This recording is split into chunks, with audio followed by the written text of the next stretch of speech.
When CPP snack pouches block after hot warehouse storage, do not assume that the CPP grade alone is the cause.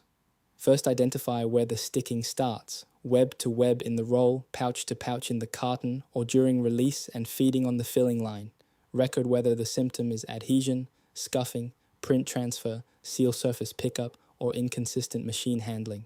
Then compare matched controls using the same laminate structure, winding condition, roll age, carton pattern, storage duration, temperature history, and downstream process.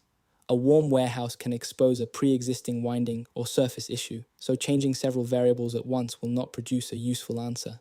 Use production representative rolls or pouches, agree inspection points, and retain samples from the same lot. Share the construction, storage history, defect photos, carton pattern, and the first stage of failure with CHALVO. We can help frame an application-specific sample plan and request the current TDS. Thanks for watching.